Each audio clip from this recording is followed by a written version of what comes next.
පටලව ගන්න නැතුව ලක්ෂ වලින් සංඛ්‍යාවක් කියවන්නේ කොහොමද කියලා. අපිට යම් මුදලක් ලක්ෂ වලින් කිව්වම තමයි අපේ ඇඟට දැනෙන්නේ.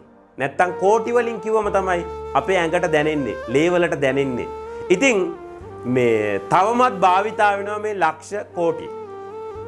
සම්මත ක්‍රමයක් තිබ්බට බැංකුවට ගියාම ලියන්නේ තවමත් ලක්ෂ වලින්, නැත්තම් කෝටි වලින්. අපි බලමු පටලව ගන්න නැතුව ලක්ෂ වලින් සංඛ්‍යාවක් කියවන්නේ කොහොමද කියලා. මේක මාර ලේසි වැඩක්. දැන් ලක්ෂයක් කියන්නේ 1.5යි. 1.5යි. ලක්ෂයක් කියන්නේ 1.5යි. ලක්ෂ කියනකොට මතක් වෙන සංඛ්‍යාවක් තියෙනවා. මෙන්න මේක. බලන්න මේක කියවන්නේ කොහොමද කියලා.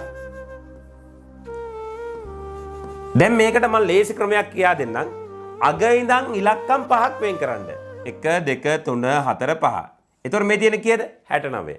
එහෙනම් මේ තියෙන්නේ 69 ලක්ෂය. 69 ලක්ෂය. හුරු පුරුදු සංඛ්‍යාවක් නේ. 69 ලක්ෂය. බලමු තව එකක්.